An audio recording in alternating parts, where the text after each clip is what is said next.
Assalamu alaikum wa rahmatullahi wa barakatuhu, brothers and sisters. Welcome back to another video. So, we all have a responsibility towards our brothers and sisters in Gaza. We have seen for a long time what's been happening, what's been going on, and it has pained our hearts to see the pain and suffering that our brothers and sisters have been going through. Thousands and thousands of women and children have been killed based on the justification that Israel has a right to defend itself. And all of us have constantly questioned this notion of Israel's right to defend itself by killing innocent women and children. Today I was on the way back home from an outing with a good brother of mine, and I was on social media and I came across a video post by Sky News, and to my surprise, what we're going to do is we're just going to watch this video and we're going to react to this because this is a new headline that's come out.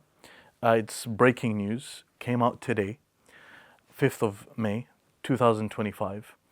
And some of the things that I mentioned in this are things that we already know, but this is really, really important for us to comment on. Israel has approved a plan to capture all of the Gaza Strip and remain there for an unspecified length of time, according to Israeli officials. The plan reportedly also involves moving Gaza's civilian population southward and altering the way humanitarian aid is distributed throughout the region. Well, in the last few minutes, we've heard from the Israeli leader Benjamin Netanyahu, who says that the operation will be intensive. The population will be moved south in order to protect it. Let's bring in our Middle East correspondent, Alistair Bunkle. Alistair, it feels like we're moving backwards through history a bit here, doesn't it? Israel pulled out of the Gaza Strip, settlers pulled out back in 2005. How have we got to a point now where the Israeli cabinet has voted to go back in? Well, firstly, it's a failure of the Israeli military to achieve the objectives that it's been set by the government. The news is as follows. Benjamin Netanyahu has chosen to go in to the Gaza Strip once again and occupy certain locations within the Gaza Strip. Now, the population must also be moved towards the south, as they mentioned in the recording in this video. This is exactly what every single pro-Palestinian activist has been talking about since the beginning of this issue. That this isn't actually about Israel defending its right to exist. This isn't actually about Israel defending itself against Hamas. This isn't about that.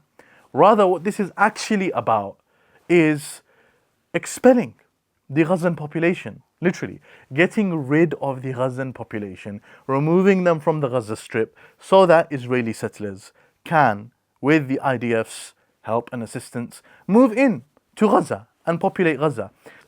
This has been the objective. This has been the goal. I guess what's really happened is they realize that there is no other way for us to do this except to just explicitly say, okay, fine.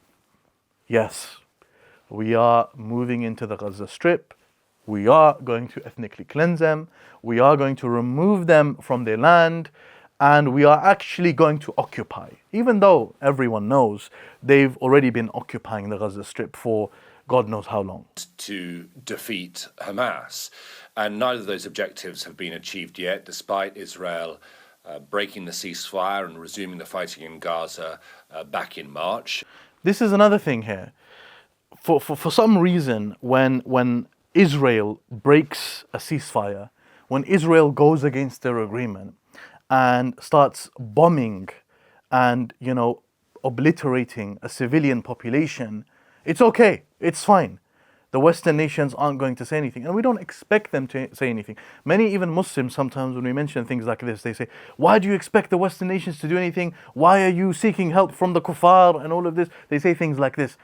The reason why people like myself raise this for the public, this as a point, is just to further highlight the double standards that many of these Western nations have.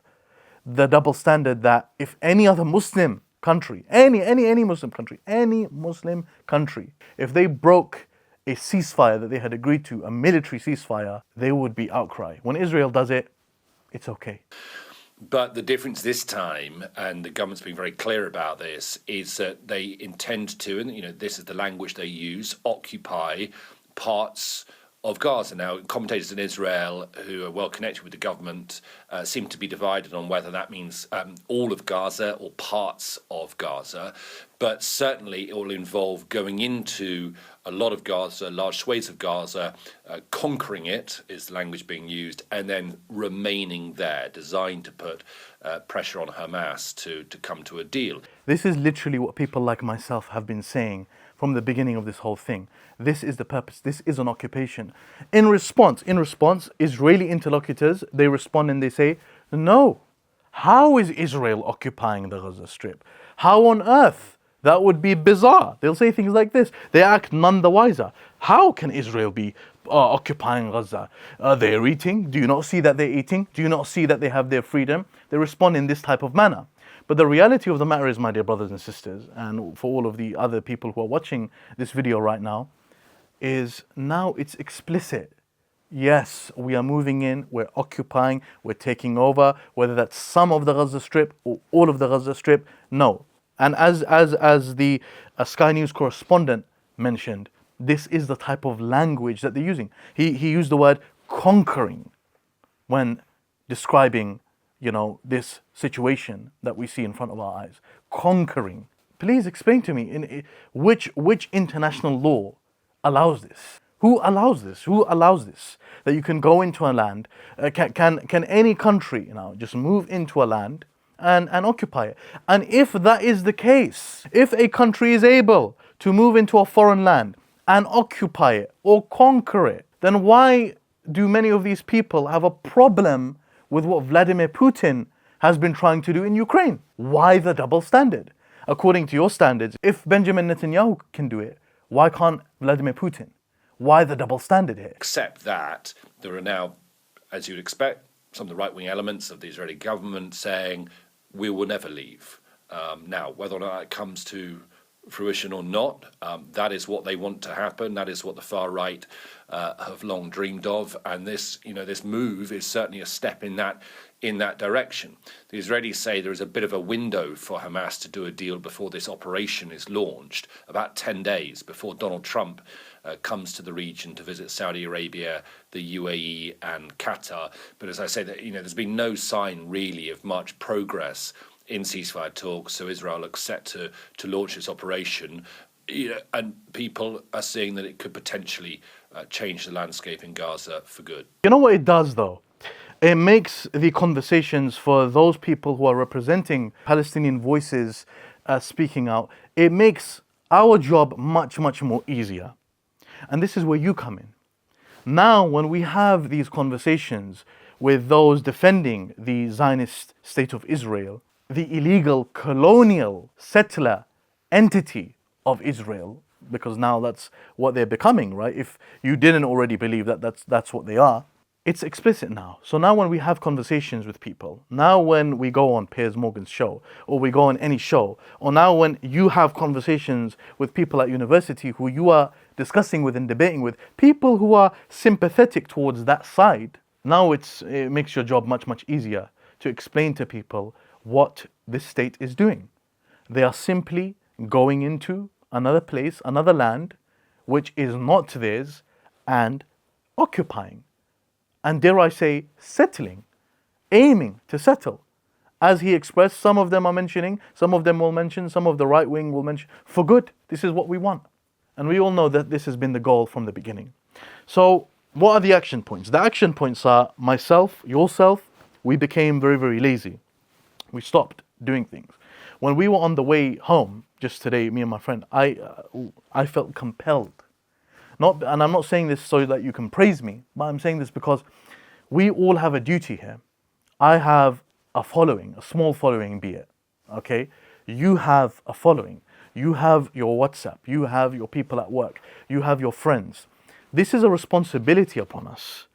If we simply sit back and we let all of this happen before our eyes without saying anything, then what kind of people does that make us?